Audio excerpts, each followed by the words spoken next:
Welcome back to Fox 31 News Weekend. This month is National Nutrition Month, and if you're trying to eat healthy or wanting to start, there are some things you should be aware of. Experts say you can actually cut calories and have a healthier diet when you let go of some of your favorite drinks. An update to a story we first told you about on Friday. The top 5 candidates for the Albany City Manager positions were released, but now we're putting a name to their face as well as some background. Tipton teacher Mike Beeman is making his final preparations for tomorrow's big race. Beeman was running 2 years ago when the bombs went off near the finish line. Luckily, he wasn't injured, but it's something he'll never forget. Last weekend, we told you about one Dawson resident turning 103. I'm thinking there must be something special in their water because another resident has now been celebrating a big birthday. Earlier today, friends and family of Rosie Lee Perry came together to celebrate her 100th birthday. Welcome back, and some more health news tonight. When parents give birth to a new child, they focus on their kids' developments, of course. Crawling, walking, and running are just a few of those milestones mothers can expect.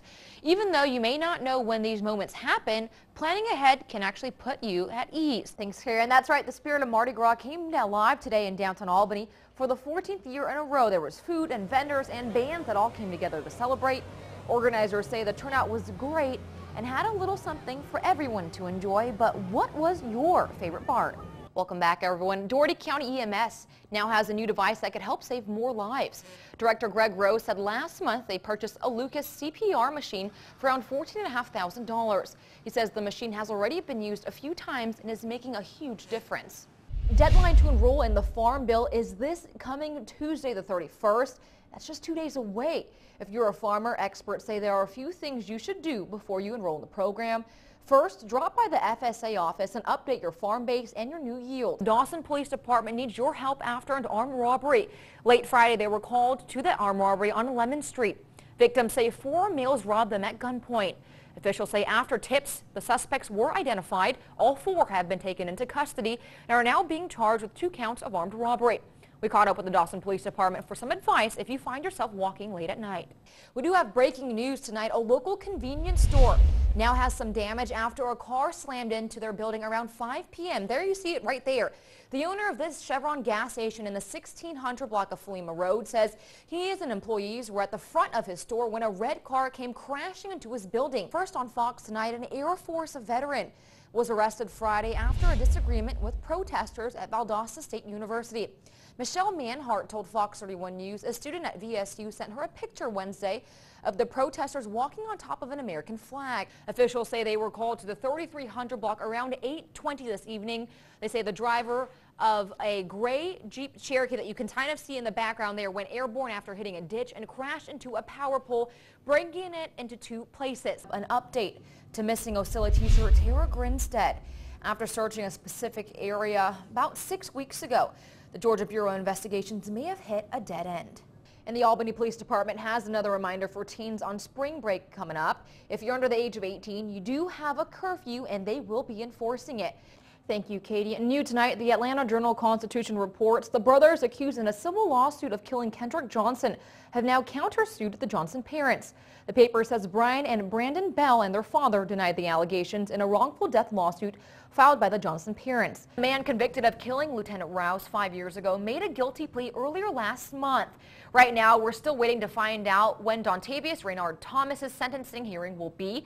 In the plea offer are 9 counts total, and here they all are for you.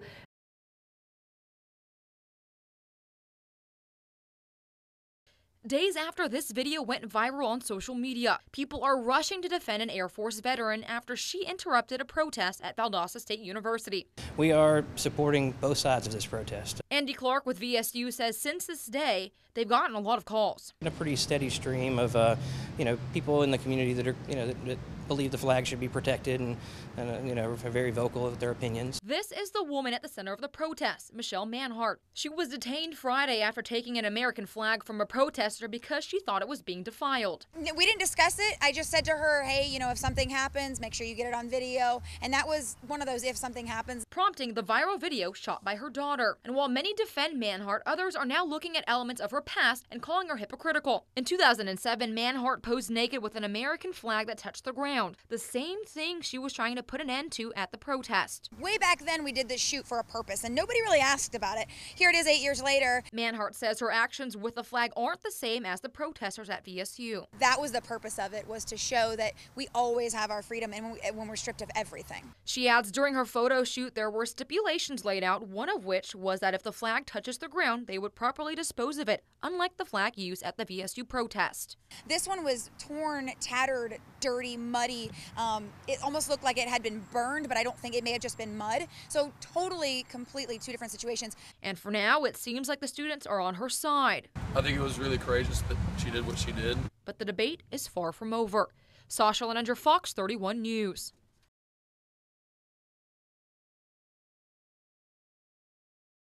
An unfinished story for almost half a century now has an ending. Colonel William Earl Cooper was laid to rest at Arlington National Cemetery with 4 generations of family members in attendance. It just made me feel like they thought he was a hero and they treated him like a hero. And, you know, until you're there, you just can't. You know that a military funeral is special, but until you're there, you just can't really, you just feel the whole, what it really means. Going down there, I didn't really know what to expect. You know, they said it was going to be a military funeral, and so when they came and picked us up, we went to the chapel, and then all of a sudden, you know, you see the horses come in, and it was pretty amazing. And we actually did a march all the way down, and it was almost 2 miles down. But the ending to his story took 49 years. Colonel Cooper was a pilot in the Air Force and in 1966 was on a mission strike during the Vietnam War with 4 other planes. Reports say his plane was hit by a surface-to-air missile, and it wasn't until a few months ago that his family received a call they'd been waiting years for. Out of the blue, we get the call in December, and it was kind of overwhelming. A lot of emotions came with that, and I wouldn't say a sense of relief. It's just a sense of awe that after so many years that it can still bring up that much emotion. Just seeing what my mom went through, it was pretty amazing. I'm thankful for all the effort that it has gone into identification, and it's like finally that we can, the family, and can put some closure to it.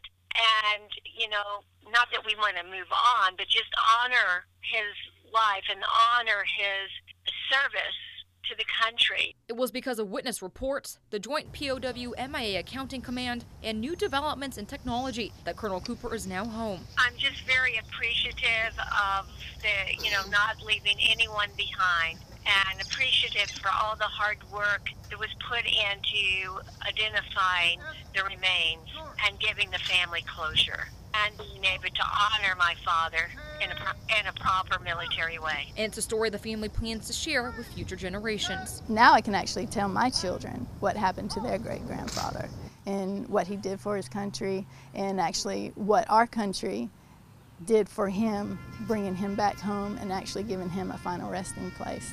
And it's just a really good story to tell, and I can tell my children, you should be proud. Sasha Lenninger, Fox 31 News.